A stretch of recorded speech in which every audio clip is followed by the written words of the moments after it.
Today on the Big Dog Holler Barbecue channel, we're making some Cowboy Cheese Dip. So stay tuned and find out how we made it.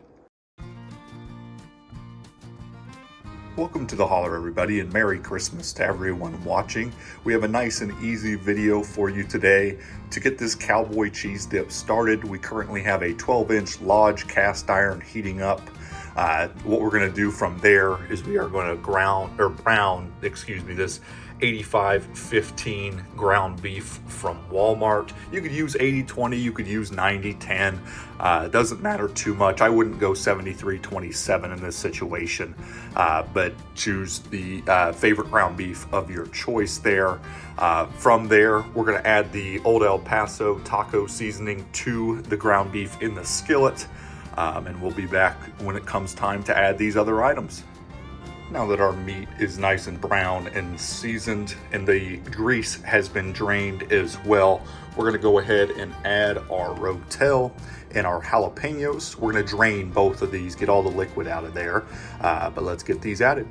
Now to our ground beef, Rotel, and pepper mixture, we're going to add our 32-ounce block of Velveeta cheese and get that placed right in the middle. The nice thing about this Cowboy Dip recipe is it's very customizable to fit the needs of your family. If you're feeding a bigger party, you could double this recipe. If you're feeding a family that prefers a lot of cheese, you could add even more cheese of a different kind or just use even more Velveeta. If you prefer a meatier dip, then you could add even more ground beef and maybe even less cheese. It's all very customizable to your preference.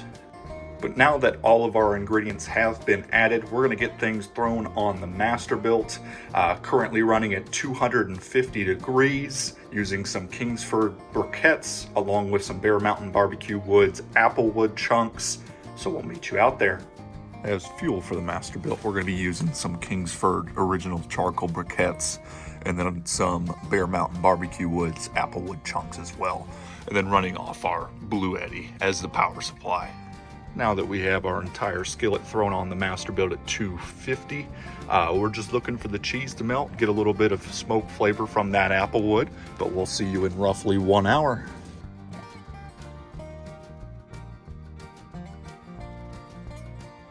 It's been roughly 30 minutes. Let's take a look at our dip here. As you can see, the cheese is almost fully melted. At this point, we'll want to make sure that we mix it up to make sure it's all incorporated. So we'll be right back once we've done that. Now that everything's nice and mixed up, we're going to let it ride for another 30 minutes to continue heating up and getting the smoke flavor throughout the entire dip. If for some reason it's too thick at the end on your end or here for the video, we could add a room temperature beer to it to thin it out a little bit, but we're going to let it keep riding as it is.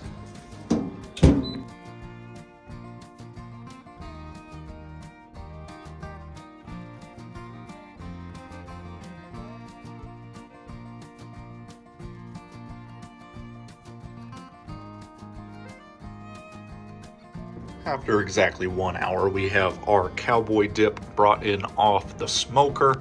It ended up being about the perfect consistency for what we're looking for. Just gonna eat it on some of our favorite tortilla chips here.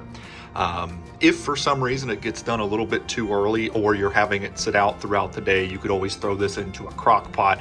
We put it into the cast iron to make sure it would work inside the smoker to get that nice smokiness. But now's the fun part. All that's left to do is to grab your tortilla chips and dig in. Nice and easy dip for your holiday party or for any time of year. But there you have it, our Cowboy Cheese Dip, Big Dog Holler style. Whoever eats the most gets the most, so dig in.